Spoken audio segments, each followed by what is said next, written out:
Есть звук?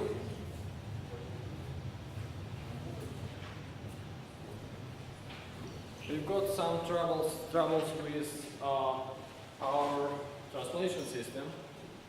I will just fix it. Есть?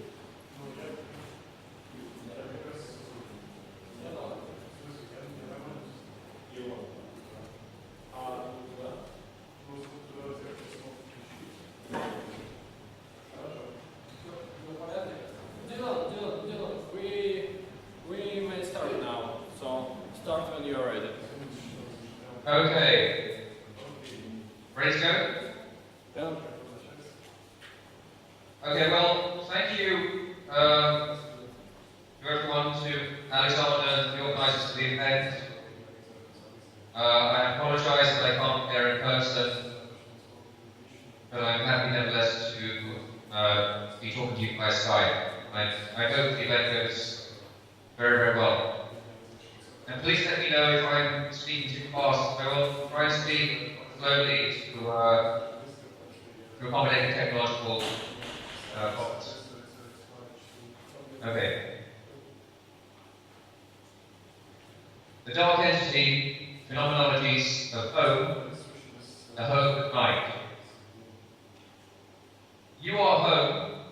Over an expanse of time, the places become part of you, part of your bodily habits and memories, such that you experience the world in the lens of your home, which returns you time and again in the day to an end. More than this, you try to carry the home with you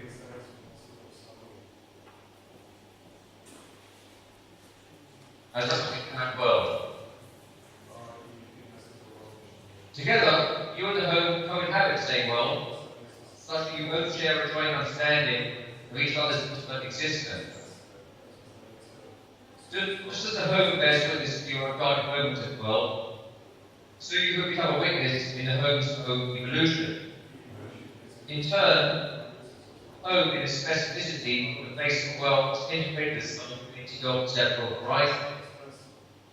Your knowledge of the precise topography of the home extends not simply to its coordinates, crevices, and dirt, but also to obscure details of wardrobes and embroideries. For you, the treatment of the floorboards is not a backdrop to a life that takes place above, but instead a rhythm that has become part of your place in the world. Within these recesses, sounds and strange patterns in the wallpaper, traces of your memories are lodged. And you are able to sketch an entire world, the movement of the hallway, the kitchen. Within the kitchen, you find an atlas of memories held in place. You turn to the window. The window of your home affords you a glimpse on an alien world. For you, the frame from the outside serves less to connect you with that world and fortify your distance from it. In and through the window, you observe another world being in place. If there is a rapport between you and the world, then this is only a visual one, vulnerable at all times to alienation, anxiety. You know your place in the world is sentenced at all times to the intersection between home and the existence that takes place outside of it. One night, you awake before the dawn. Much to your surprise, you are in the darkness, only now the sensuous quality of the dark differs now in the evening. In the liminal hours between the dawn and the night, between sleepiness and wakefulness, the stillness of this dream and of the darkness unnerves you. Your body is inert, but your eyes are wide open and fixed upon the ceiling above. In the shadows, you sketch the outline of the room around you. There, you find much of what is familiar to you, the stray pattern in the wall that resembles the forest silhouette of the door. But these same features now assume an unfamiliar expression. Now, these aspects become unnerving in their silence, as though they no longer reciprocated your presence, but instead gave on with a beauty difference to your awakening. Your home has revealed another space, less when you are fully conscious, and now impregnated with alien quality. In different to your awakening, the voice of the home undergoes transformation. Whereas the greeting of the home in the day expresses solidarity with your brethren, now those same terms serve to dismantle your existence. From a depth in the wall, a crack can be heard, which far from marking a reassurance reminder of hope's fortitude, now sounds as though the bone flakes were breaking. You are anxious, but when you attempt to localize your anxiety, your thinking reaches an impasse. All that you are left with is the vague, horrifying sense that your hope is now drifting away, keeping you stranded in an anonymous, silent world, indifferent not only to your situation in the present, but also to your memories and histories etched in the home. Much is your disquiet, and for once you are struck not with the radical attachment to the home as a sanctuary in an otherwise hostile world, but instead the recognition that the safe place is the centre of hostility. Instead of succumbing to an urge to stay, you are now resisting the impulse to flee, as if you had seen a ghost and wanted nothing more but to free yourself of the place. Your agoraphobia becomes meshed in claustrophobia, with each spatial disorder freely borrowing from one another in the midst of this sleepless storm. Having lost the depth of intimacy, which you were under the impression of having co-created over time, hope now appears as a flat dimension, almost reducible to an exterior alone. The home retains its material place in the world. You can still touch, smell, and taste it, but the materiality has become homogeneous and possessed with coldness, as if seen from the outside. You are not an innocuous bystander in this transformation of the home, but instead a part of the dissolution and alienation yourself. Just as the home becomes displaced from its forerunners, so your body, in its disorder to the fragmented home, is now situated in a depersonalized, derealized zone.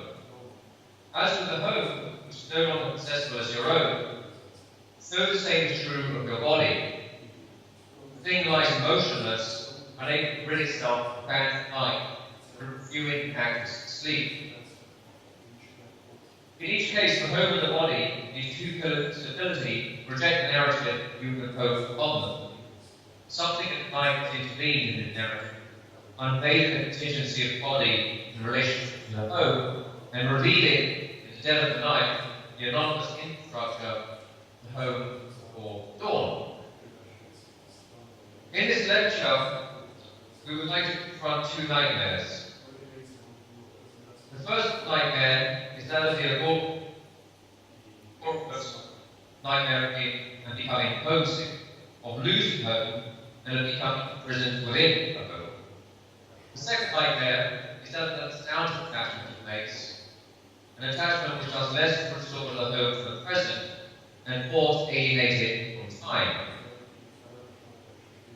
Our thought here proceeds from the conviction that agoraphobia and nostalgia serve as benevolent psychopathologies, with each worldview aspiring to fend off dissolution, fragmentation, or hope. I begin here with a benign question. What does it mean to dwell? What does it mean to be at home?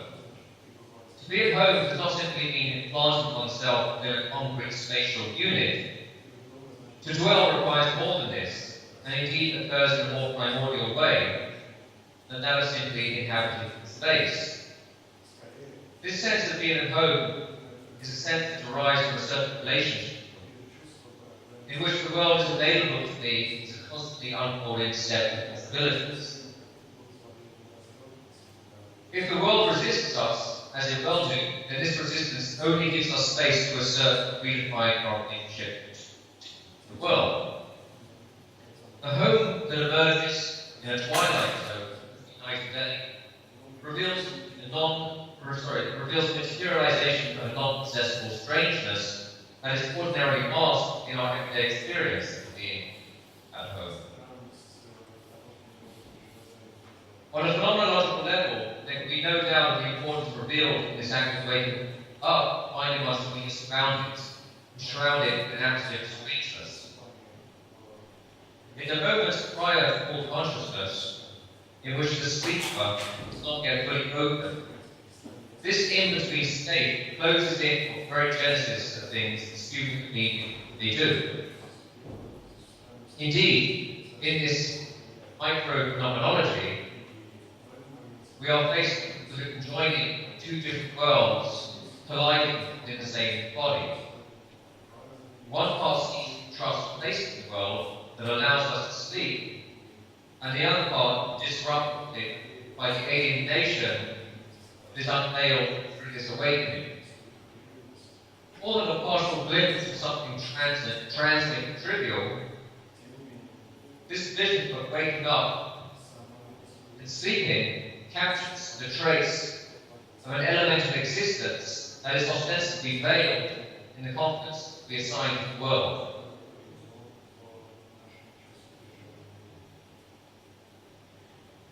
The philosopher Emmanuel Levinas guides us through this trip into sleep and into place.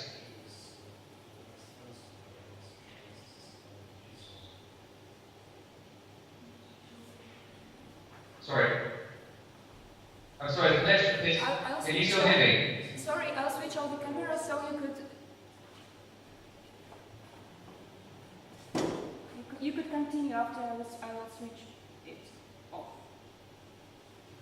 Okay. Would it be wise for me to turn off my video? Could you switch off your camera too? Yeah. Thanks.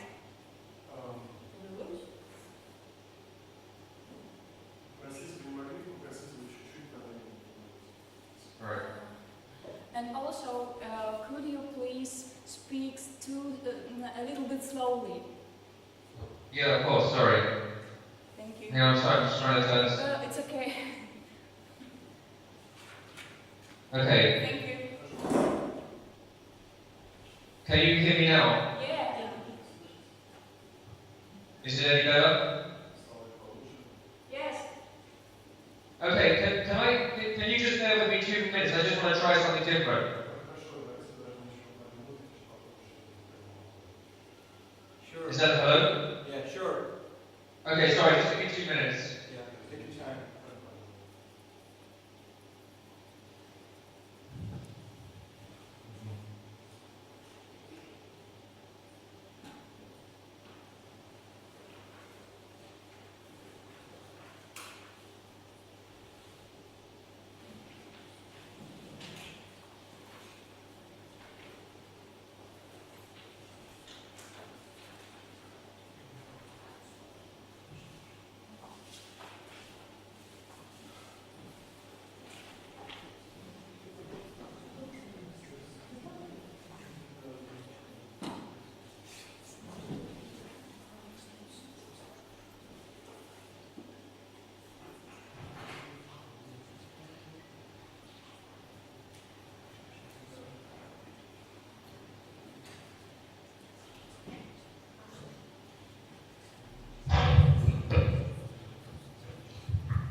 Hello?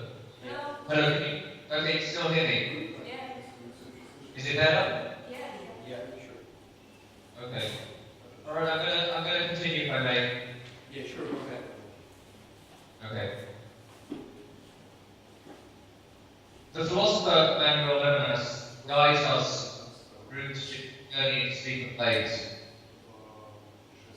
writing that the place is not an indifferent somewhere, but a base, a connection. Of course, we ordinarily understand our localization without bodies just anywhere. That is because the possible relationship with the place which we maintain in sleep is masked by our relation to things.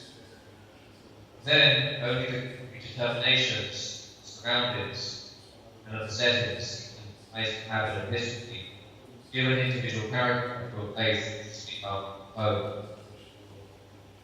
Sleep reestablishes a relationship with place, weight, and nature. In lying down, in curling up in a concrete in a corner to sleep, we abandon ourselves to place. When one wakes up as one does, let oneself shut up in one's ability like an egg in its shell. This surrender to face, also a refuge, constitutes sleep, in which a being without being destroyed is suspended. End quote. Levinas begins this space not as a set of geometrically defined positions, but as the locus of existence. To sleep in place is to entrust place as the site for irreducible intimacy. One cannot therefore decide sleep as if it were a formal matter. Giving oneself to sleep is not an act that takes place in the abstract. Instead, it's rooted in the practical behavior.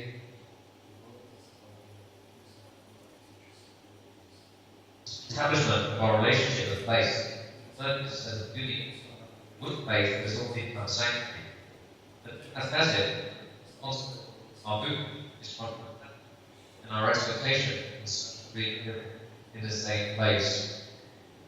By contrast, conversion sleep consists not only in its dysfunction to deferral, but also in the fact of stranding us to another place. This damaged awakening brings continuity, both the place of the sleeper, and also the intimacy essential to it. In place of the closed nest, this awakening positions us in the space of exposure, indeed the very edge of the place of anonymity. The anxiety here concerns not simply the absence of light, as at night losing vision and that alone. Rather, the night is embrace, cocooned in an all-encompassing totality. Through penetrating my flesh, the night becomes me as I become dead, effectively annihilated by personal identity, through rupture in all space and perspective. This collapse of identity gains special prominence in hope at night. What is revealed here, paradoxically, the transparency of hope as a formless space, no longer conditioned by the memory and values described. Merleau-Ponty writes in this respect, the anxiety and neurotics of night comes from the fact that night makes up us set up contingency. That free movement by which we attempt to anchor ourselves, to transcend ourselves in things, without there being any guarantee to always find them. We are at the center of the insomniac nightmare, and the nightmare is materialized in a true hope. In revealing itself for what it is, no longer a center of being, but an indiscriminate zone of space, propped up through the work of memory and imagination. The hope reveals our role of being implicit in its destruction. The contingency of the hope is thus stipulated on a certain affective relationship which displaces through anxiety, which in turn renders the hope the site of its own betrayal. I would like to travel here a little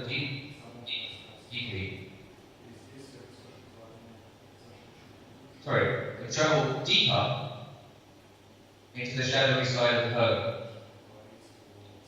and do so in company of Levinas. What Levinas will enable us to do here is place the site of hope in relationship to elemental existence.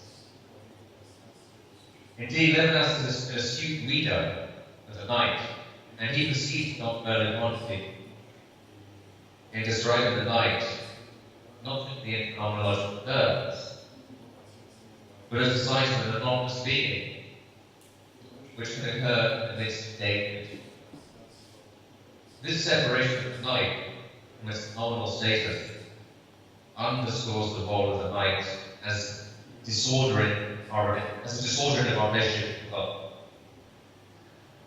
Marked as much by horror as by anxiety, this distortion of light brings us to anonymous areas, ilia, he says. Against this horrific infinity, the hope assumes a central place of emphasis. fortunate conditions for both a feeling and love of a place, but also phobic of a place. For Logos, the privileged state of home is not simply due to the sheltering one of the tendencies of the weather. Rather, the home's place is guaranteed for its role as being constitutive of human existence. The home, as Logos sees it, is that which allowed the dweller to reflect themselves. And it is only from this recollection that the building takes the significance of being dwelling. Recollection is known as the verb, for the way of dwelling, or the subject, space to spend their immediate reactions to the world. What emerges from this act of recollection, gentleness, he says, that spreads itself over the basic things. This intimacy is a relationship marking the home as a physical space, rather, the gentle intimacy recollection produces is taken up as a being of something. The house of Logos, so to speak, remains an open place, exposed to the welcome of the stranger. And this warmth of the retreat is not reducible in his formulation to the turbid mystery of the animal and the feline presence, as he quotes Baudelaire, but instead marks a new relationship with the element. Logos' reference here to the elements is not a reference to the tangible element found around the world. Instead, carries with it a metaphorical horror that can be conjured up as the absolute emptiness that one can imagine before creation. What Logos means when he writes of Иллюминации, it's an oppressive, impersonal, and horrible thing. It can be described in abstract terms, but also in a concrete situation, as that of insomnia, or otherwise, again in terms, put in an empty shell close to the ear, as if the emptiness were full, and as if the silence were replaced. Or even in the following way, as a night in a hotel room, where behind the partition, it does not stop stirring. Let us pause here, if we may, to consider the atmosphere of motel in distinction to that of the home. In the motel, we're situated in places. This nowhere spectacularity is the home of an anonymous unit, used by voyagers passing from one place to another, who stop only to rest such that they can proceed to the next point. It is a space divested of all personal attributes, appealing to both everyone and no one at once. The furnishings, such as they are, have been stripped of their history, and they now emerge as bland units of matter in and around which the fundamental existence occur. A shower to wash in and a bed to sleep in strive only to perform their duties in the most minimal sense. The room is presented in practicity as a zone of raw space, to be recreated, reimagined by each guest of the floors. Yet this noble aim fails, and far from being a space to be pretended, the impersonality of the room is both stifling and repulsive. In the hotel, and asks to place our ear to the wall, such that, in his terms, one does not know what they are doing next door. But the sounds can be heard as an anonymous murmur of another life.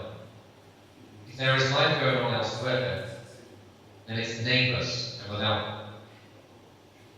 Between places, the room is also between different states. At no point fixing itself with invasion to a broader world. Despite its small size, the room is a space of disorientation, structured by a series of intermediate services, each of which strip the guest of a sense of belonging in the world. As to the night, it is the exemplary experience of a pervading personality.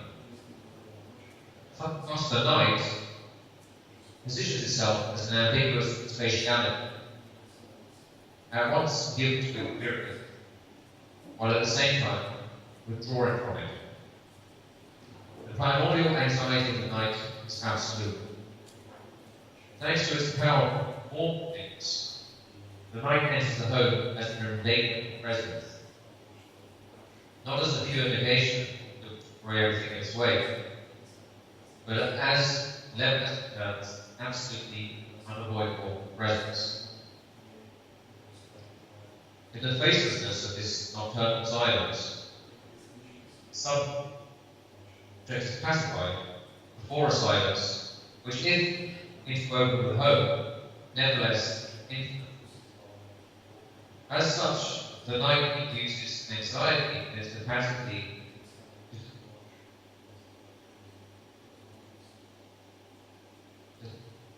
ambassadors of an impersonal thing. Moreover, the eye does not remain as a bystander to this dissolution, but is precisely ensnared in an eye. As Levinas says, what we call the eye is itself submerged by the night, invaded, depersonalized, stifled by it. With the ilia, the ecological relationship to the world is ruptured by otherness, which, if having a base, is a base that refuses to be tied down.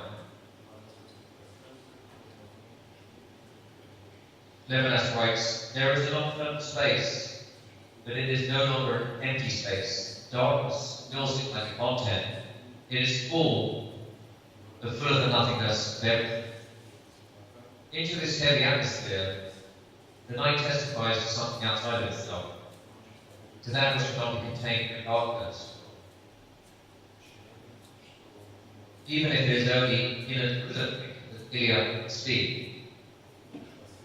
And then the eye disappears and what remains that stubborn elemental residue, which is there all along in daytime, but only now reveal its specificity as that horrific menace of space, to use Levinas' terms.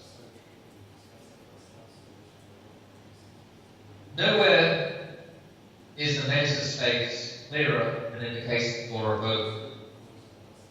What is agoraphobia? At first glance, we might think of anxiety concerning open space, an anxiety tied to the panic of being stuck. We think further of an occupant of a home, unable to venture forth without succumbing to crippling anxiety.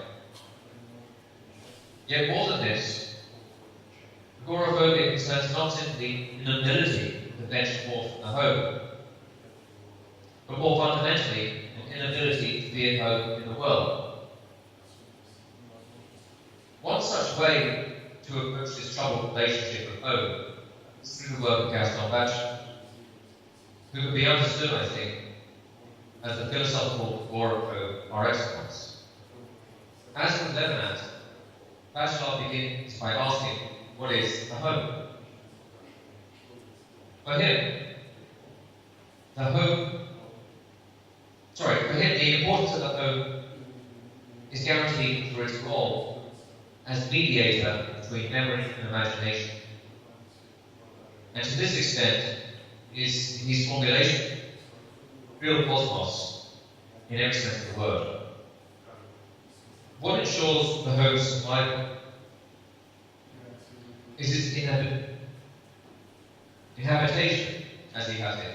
All really inhabited space bears the essence of the notion of home. Once inhabited, the home gains its power through fortifying itself as the locus of memory and imagination. Indeed, it is thanks to the home that memory and imagination work together in their mutual deepening.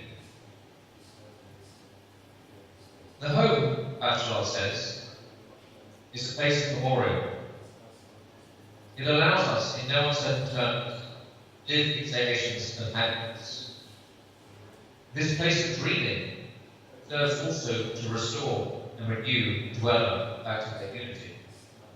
Even more than this, the house as the primary home is that which thrusts aside contingencies, and without this skilled protection, human beings, as Bachelard understands it, would be dispersed. Here, Bachelard resists the localization of the home and renders the home ontological. The continuity of the subject is guaranteed here, thanks to the fact that each of the home he or she inhabits bears witness to an abstract home that is enacted in subsequent dwellings.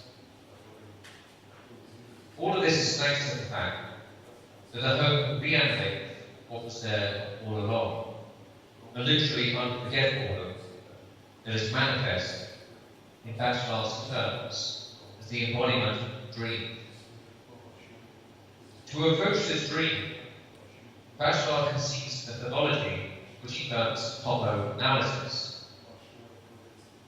If successful, topo-analysis would allow us to see beyond our perception of space and time as a series of discrete points, and allow us to recognize that beneath this abstraction, space compressing time.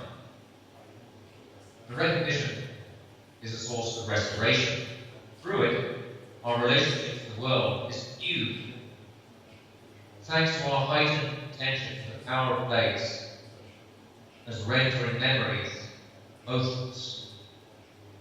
Against this backdrop, Bachelard emerges as a thinker of peaceful minds.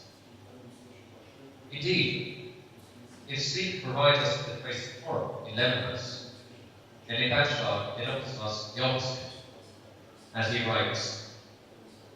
And when we reach the very end of labyrinth of sleep, when we attain the regions of deep slumber, we may perhaps experience a repose that is pre-human in the case of approaching the immemorial. Yet this intimate sanctuary requires a certain type of relationship with the outside world in order for it to function. As we join Bachelard in his Paris apartment, we find that a certain discontent with the big city and its superimposed boxes has set in.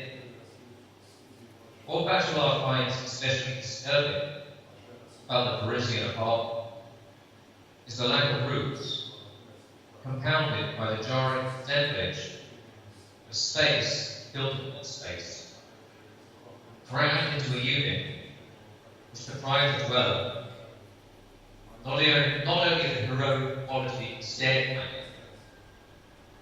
but perhaps more importantly, the fundamental lack of plasticity. Bachelard's critique centers on the synthetic nature of the home.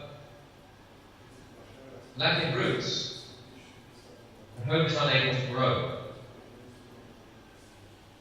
Bachelard laments how our houses are no longer aware of the storms outside of the no longer aware of the storms of the outside universe. A hurricane in Paris, he said, has not the same personal benefits toward the dreamer that it has toward the hermit hut. Confronted with insomnia, Bachelard's response is to invoke metaphors of the ocean, rendering chaotic movements oceanic lullabies, and transforming the hum of cars to the sound of distant thunder. Bachelard's sensibility is to retreat and draw the curtains of the world, which can never compare to that of the interior of the home. Indeed, the very existence of the outside only gains a quality as real, thanks to being offset by the warmth of home.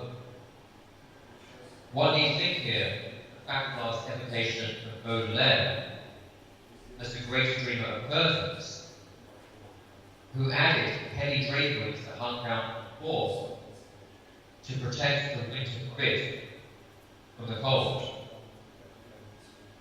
This ornate gesture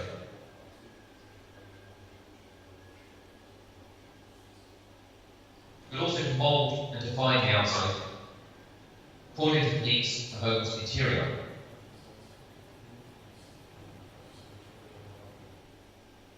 This intertwining between domestic space and cosmic space is mirrored with the movement between inside and out. Toward the end of the poetic space, Bachelard investigates the topic of inside and outside explicitly. Engaging with the prose poem on the show, he finds evidence within it of the home's refusal to withstand the elements. And the poem is as follows. Quote, space, which cannot even conceive the horrible inside-outside the real space is. Certain shades, especially, grin in their loins one last time, make a desperate effort to exist as a single unity. Destroyed by punishment, it was reduced to a noise, a thunderous noise. In his response to the poem, Bachelard uncovers a series of anxieties situated at the heart of the home. His first response is to recognize what is destroyed in this horrible inside out is a spirit that has lost its being. This takes form in another kind of spatiality, a confused hub that cannot be located. Space becomes not simply an echo of something, but a formless murmur, elemental. And now, in the space that is left open, the thing becomes impregnated with the quality of being, a sonorous echo from the vaults of hell. This hellish place no longer serves its function to keep the elements outside. Instead, serves to invite those anomalous forces in the heart of the home. Once this vault of hell enters the home world, then it is condemned to repeat the world of its evil intentions. A world which, being imprinted in being, has overthrown its being. As Bachelard continues on this doomed note, a part of us is always in hell, always exposed to the boundless space that forms a swarming point in and around the home. To withdraw, as Bachelard compels us to do, is no longer possible. Where, he asks, are we to live now that the big home has become haunt of hell? Bachelard comes to the end of his reading honouring the show, and he writes as follows. I accept it as a phobia of inner space, as though hostile focus had already become oppressive, a tiny cell represented by inner space. With this poem, Bachelard goes on to say, honouring show has juxtaposed us with claustrophobia and agoraphobia. He has aggravated the line between outside and inside. End quote. On this verge, agoraphobia and claustrophobia mark two ways of negotiating with the anonymity of space. This movement from inside to out, from exposure to enclosure, delineates not a pair of opposites, but a union in which both volumes operate within the same space. As if by accident, Bachelard discovers the dark entity, in his own terms, guarding the home from the horrible outside inside.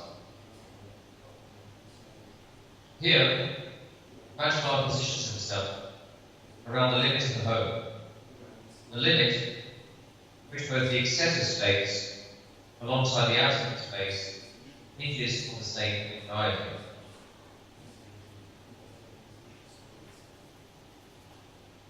In the direction of claustrophobia, this method of pain builds another dimension, whereupon the urge does not remain limit, but to flee. From where does this urge to flee, when waking up into a home that has become anonymous, emerge? For that matter, how to read the walls of a home when they become more an oppressive dimension? Far from fortifying the subject in an anonymous world, which is to be avoided, the home betrays the trust, carrying within it seeds of its own alienation. Under such circumstances, the home is thought of as the hostile space, in some sense opposed the dweller, inasmuch as the subject feels cramped in the home. Let us now be mindful. We have come now to the end of the agoraphobe's entrapment. But the nightmare is not yet over.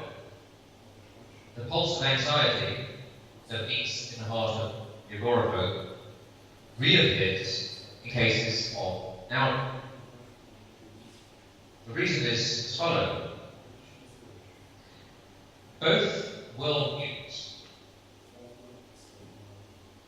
possess fixation with maintaining a close watch over a forever deep home. It is a question, in each case, rearranging the world in order to assume the grotesque sentiment of home. In the case of agoraphobia, the materials engineered for its construction are spatial. In this downturn, it is a question of bending time for the atmosphere of home. And yet again, it is Bachelard who straddles this precarious line between psychic health and a variant, morbid, chronophobia. To understand this morbid relationship as downturn, we need to say some words here about Bachelard's philosophy of time. I'll do briefly. The point of departure for this philosophy of time is a critique of the notion of duration. What Bachelard finds problematic is the assumption that duration can involve continuous change. For Bachelard, this paradox can only be resolved through the introduction of a dialectical model of time that recognizes a discontinuous and disordered time consolidated to the appearance of continuity. In this respect, there is, Bachelard claims, a time which is in effect scattered in a cloud of disparate incidents, and on the other hand, time is cohered, organized, and consolidated into duration. End quote. In a word, time is that which has to be worked on, formed, reformed, consolidated, reconsolidated, reviewed, and returned to. duration is never given to experience as formed, but instead becomes a sort of achievement. Now, Bachelard assigns a series of names to this work of consolidated time. Consolidation itself, sublimation, but above all, verticality. Vertical time is Bachelard's expression for the time that cuts through our everyday, sedimentated understanding of time as a series of discrete different events. Instead of being a horizon that leaves the past behind, vertical time involves a principle of essential simultaneity, in which past and present inhabit the same sphere without division. In order to grasp vertical time, Bachelard invites us to attend the poetic instant that both captures and generates time's verticality. The usage of poetic here belongs not only to senseless experience, but rather, insofar as it involves poesis, to the act of creation. One feels, as Bachelard writes, that a past, what could have been, is united with the past, what was. Such is the task of poesis, to shatter the simple contiguity of shackled time, and to reveal an element of suspended time, meterless, a time which Bachelard calls vertical, in order to distinguish it from everyday time. This revelatory time is complex. It involves not an attention on the given phenomena, but also the plurality of different time scales inhabiting the same sphere. Already in this account of the poetic incident, as an articulation of vertical time, the issue of nostalgia is central. Thus, in Bachelard's analysis of Alma, he claims that we are able, quote, to experience belatedly those instances which should have been lived, a feeling all the more remarkable, Bachelard says, as it's stripped of regret, pent nostalgia. End quote. Bachelard's disavowal of the nostalgic dimension of the movement is surely disingenuous, given the surrounding onus he will apply to childhood as a model, not only for domestic existence, but also for being at home in the cosmos generally. Let us ask here, how then does nostalgia relate to the theme of poesis? We can pursue this question with an appeal to experience, to think of a time which one accounted for is to conceive of a time ingrained with a heightened meaning. The things to which we are nostalgic for do not gain their meaning in the context of a discrete chain of events. Rather, those events are torn fabric of calendar time, and in the process extend beyond their initial end. A year, an era, or an epoch is not just a set of dates in time. It is also the locus of meaning that protracts the prestige in terms of its significance. In this respect, the years to which we are nostalgic do not gain their distinct quality as objects unfold in the present. The nostalgia toward time is predicated on a certain innocence we have toward a lost world that is overlooked and that occurs. Only in the twilight of an era, when the object begins to recede into what will become an irretrievable death is our innocence called into question. Only then does our neglect become a source of anguish, and time itself become an aura that haunts the present. Before long, transformation occurs. Events undergone in the present acquire a significance that I only become aware of the years and decades that lie ahead. From nowhere, a year becomes less the end of a decade and more a force of convergence, which carries with it an aura of significance until the year itself becomes an invention of memory and imagination. This suspended integration of vertical time may explain in part the role that nostalgic poesis plays in transforming banal themes and objects to elevated sites of enriched meaning. Synthwave, vaporwave, dead tech, retro tech, hypnagogic pop, non-pop, to name but a few such transformations. The thought of anyone in mind, why we not pose the problem here of the work of nostalgia in the age of digital reproduction?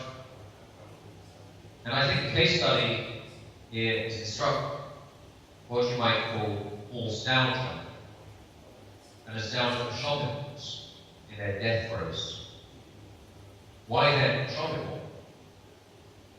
For the most part, it's an impersonal collection of parking lots, elevators, shop fronts, food courts, and exhibit furnishings, all of which is saturated in the homogeneous drone of music. More than this, it's a cocoon, sealed off from the concerns that surround the world, and like the Ashlar spoke, inoculated against the dangers life beyond. This fortuitous arrangement is not peculiar to one, but is instead replicated in each and every mall. Every mall, to put it in the language of anything, is the mechanical reproduct of the other, each providing a sanctum otherwise hostile world. And yet, as a decaying corpus, the mall undergoes a transformation. The anonymous substructure that once assumed a latent role now assumes a new life.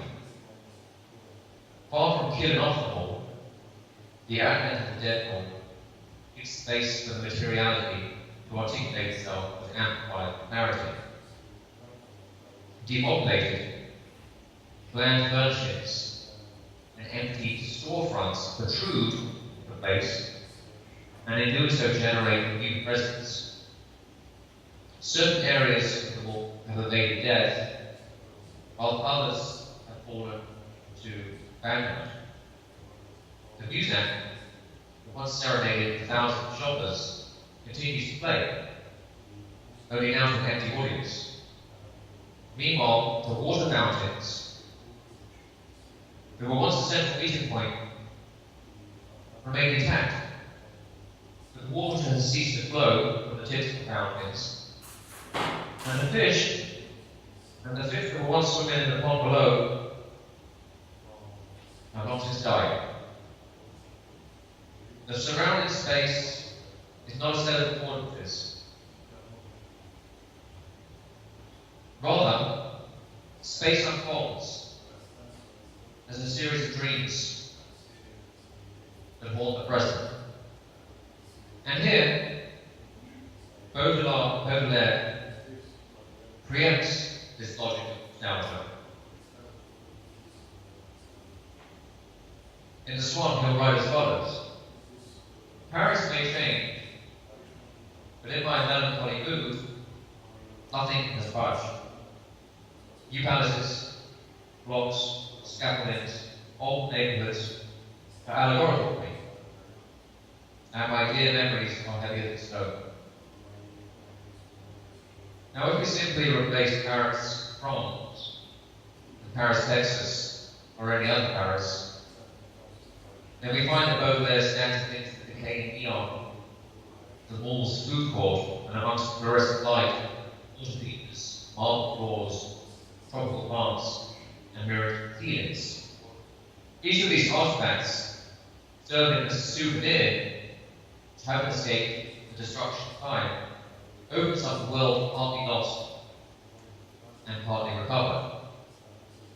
Haunters of nostalgia, like Baudelaire and like the wall stalkers, who chance upon the discovery of lost object, are not returned to the equally lost world.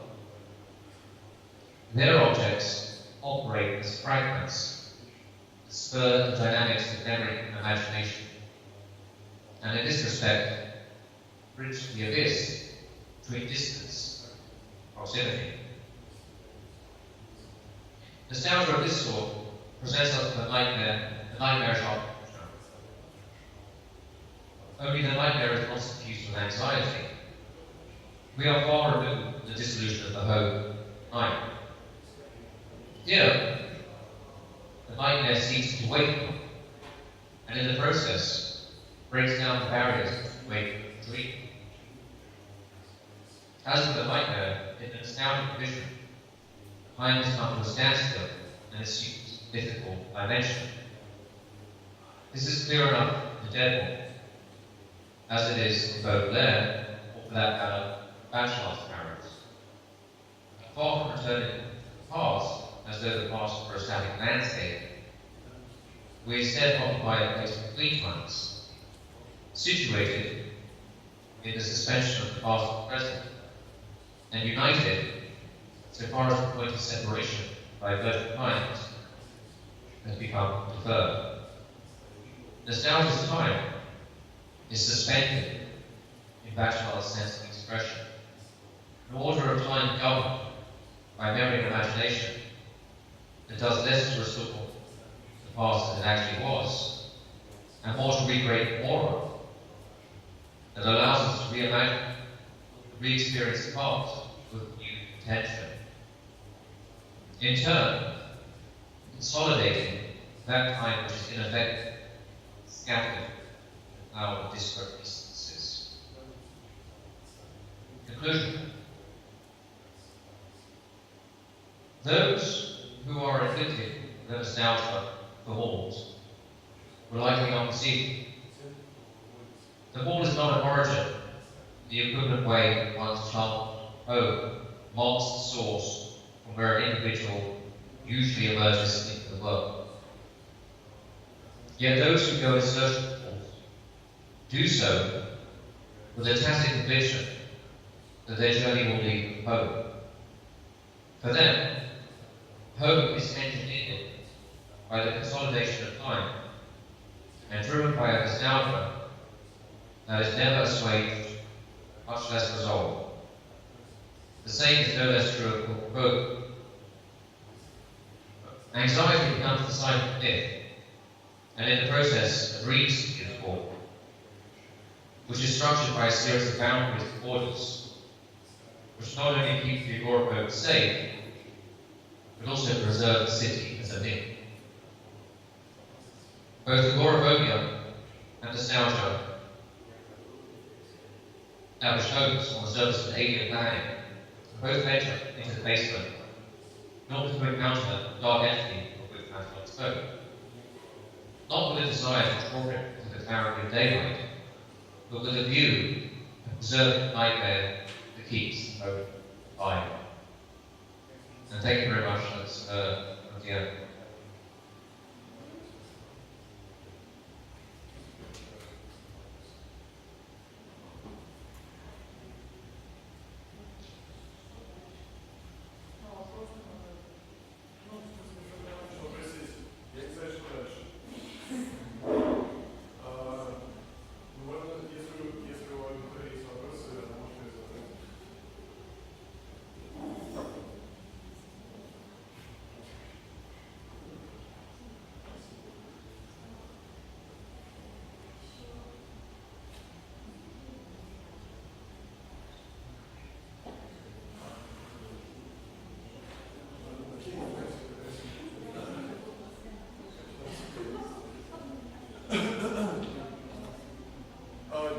thank you very much.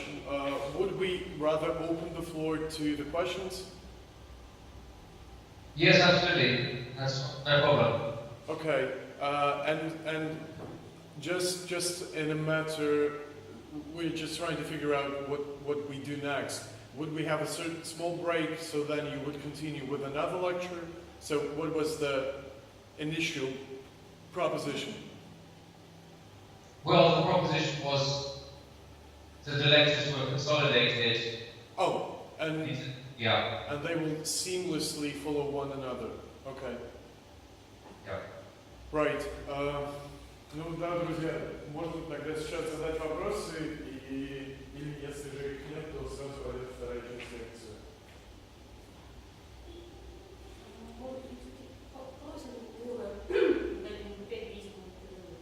Yes, we would rather have this moment of rupture, so we kindly ask you to call one back another in 10 minutes, so we can have a cigarette and sort of recollect the thoughts. Would it be okay with you? Okay, so I'll call back in 10 minutes. Yeah, 10 to 15 minutes, so we'll call you back in 10 minutes. Okay, great. Thank you so much. Okay, no problem. Speaking.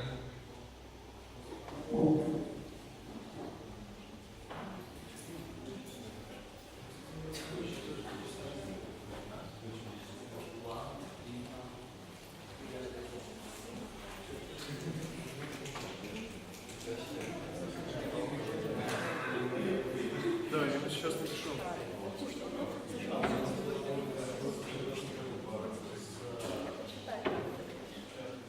Вопрос довольно...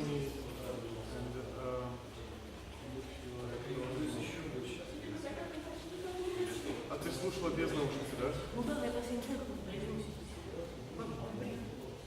В Британии. Почему я очень проще? Нет. Это надо как бы... В общем, у них они даже если живут чередуют, что другое вообще как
Ну то есть мы ему напишем, чтобы он прислал то, что он сейчас будет, да?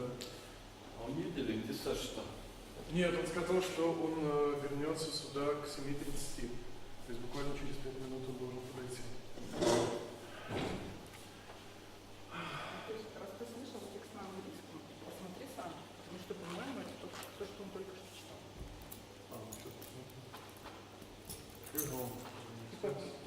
Да, это оно. Да, это текст. Да, это точно этот текст. To be so kind.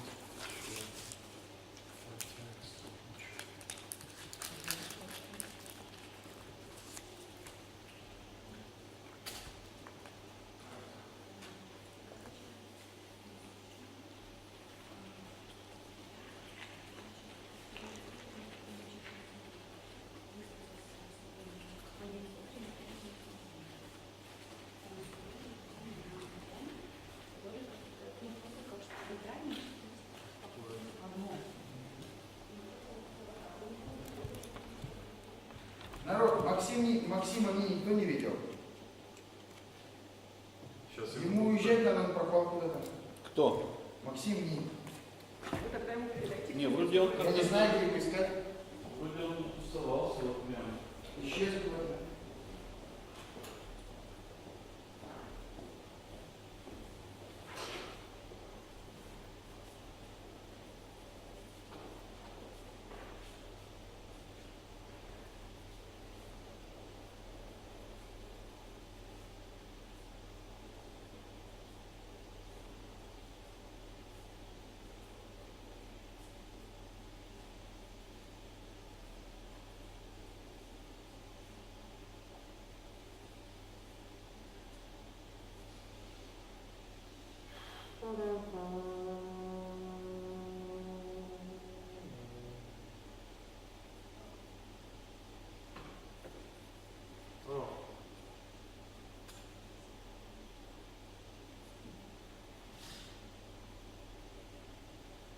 Непонятно.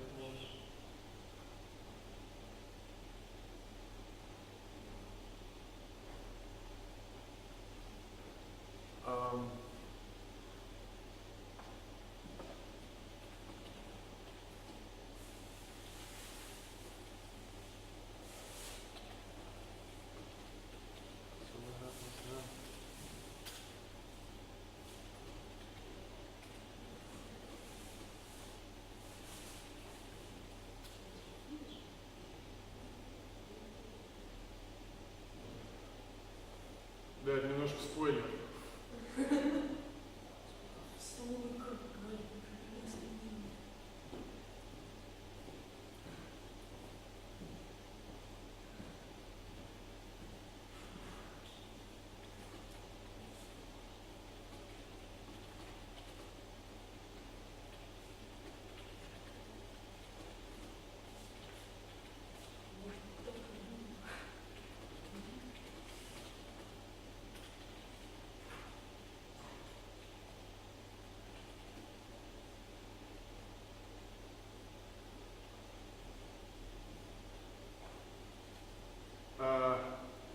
Сейчас вообще интересно получается.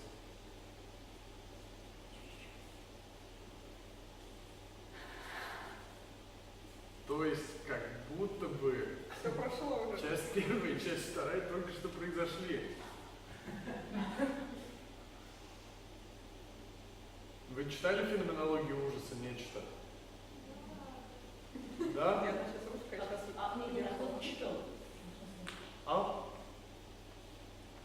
Нет, на самом деле, даже есть, по-моему, те, кто говорили, что... Ну смотрите, у нас просто получается ситуация, в которой, ну, то есть как будто бы Тригг рассказал все, что он хотел.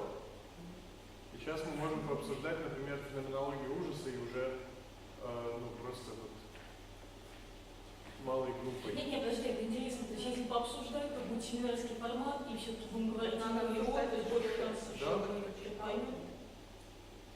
Ну, давайте. Я думаю, что... С другой стороны, если семинарский формат, то это должно быть сказать. Ну да, здесь вопрос, ну, вот у нас два человека читавших. Я не готова обсуждать. просто, грубо говоря, у нас сейчас должны были быть еще 1,5 часа Тригга, а как будто бы он все то, что хотел, он уже прочитал. То есть он должен был в гораздо медленнее читать. Не знаю, вот у нас написано, что часть первая, часть вторая, феноменология дома, а одна раз и кончилась. Нам послание. Вот, и соответственно,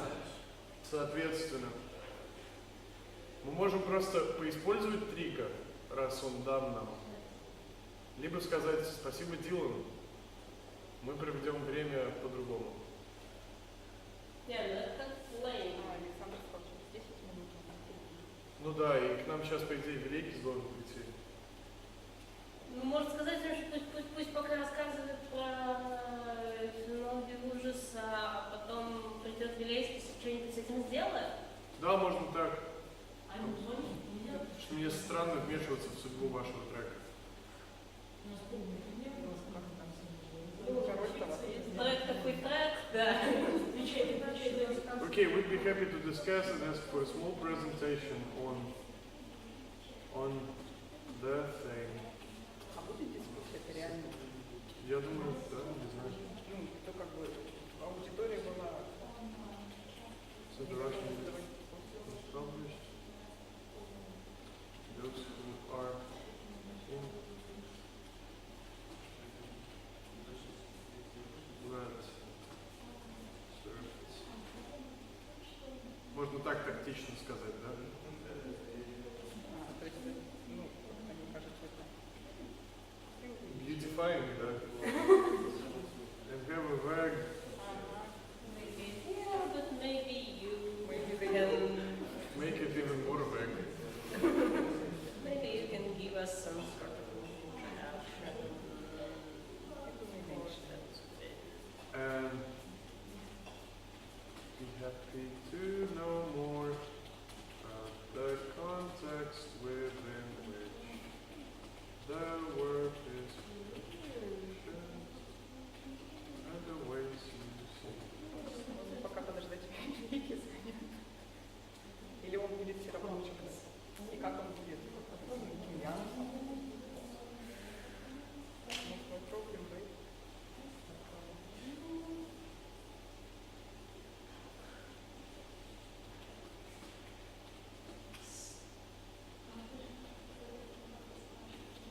Мы можем просто позвонить ему и спросить, что он планирует. Ну, то есть, что он...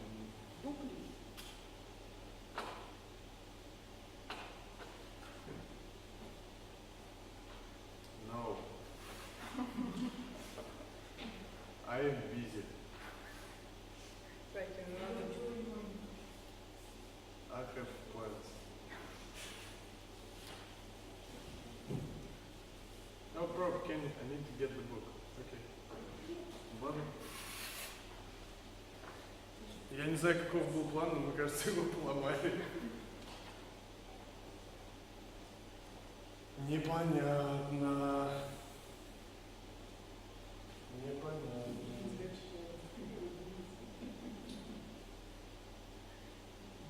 Слушай, у него есть телефон Сашки? А то, что в наш школу указывали, он особенно А, точно. если бы Не, он должен прийти сейчас. То есть он прямо сейчас, в то самое время, когда Саша пришел. Он сказал, что через 10 минут.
Phenomenologies видишь? Ну, тоже количество. Ага. А наш центр, то есть, достаточно подзарядно. Мне кажется, можно пускать текстом по экрану для публики. Реально. Да, да, да, и в этом будет больше смысла, чем... А он пусть читает это. Да, и просто его голос будет эмбиенсом, а вы будете читать с листа. Я... Нет, просто выслушали, устроить семинар. Можно просто, да, это просто как люди собрались у оракула. Нет, ну просто мне может более интересно, потому что я понимаю, что тут много людей, которые все-таки его работу читали и интересуются, и не очень готовы как-то это делать директор. Если мы вот так прописываемся, да, собственно, слушайте у нас, по-моему, Но он прислал. Он а просто... что мы будем делать? Я не знаю, но вот сейчас Дилан печатает, сейчас мы узнаем, что мы будем делать с этим. This is the text. Happy to read, discuss it. Ну класс. Давайте нам прочтет эту лекцию, послушаем. Ну да. Можете и читать одновременно. То есть, А какой объект? Даже не посмотрим. Давайте посмотрим текст. наверное, без страниц 16. Может, не знаю. Это странно. Принять, мы доверяем Дилану Триггу, да.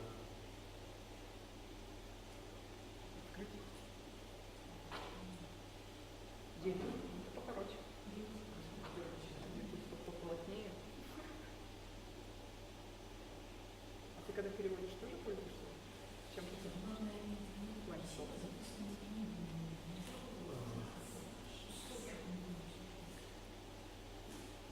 Или что, или что с письмами, когда переводил? Да. Ну у меня оксфордский словарь и... В чем ты переводишь? То есть, если письменно, то она же куда ты писал, во что ты писал? У меня есть блокнот специальный, ну, в смысле, про программу блокнот. Без маркдауна, ну, то есть без стиля, без всего. Я просто вначале выгружаю подстрочно, потом пилю его, потом выгружаю в отдельный документ, там уже делаю вот все. Там была техника. Слушай, ну вообще прочтем за 10 минут, наверное. Или я как-то пользовался этим смарт-катом. Но это когда технически и быстрый перевод. Ну, когда тебе не надо там, с художественным текстом идти, или так странно. Ну, я могу поработать как скролл. Tell me when to. Не надо сказать, читай как помедленнее.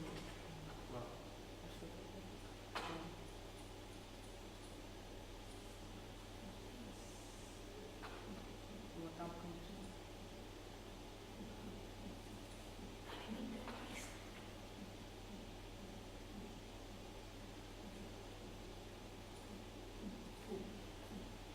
Ну что ж, we'd be happy to, да?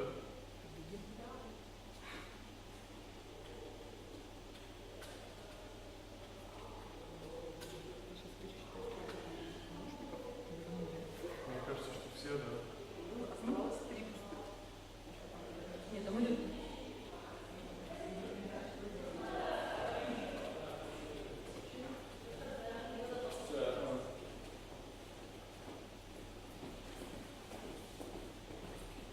В общем, Саша, он прочитал свою лекцию. Он обещал 3 часа. Ну, типа, обещал большую лекцию. Может, он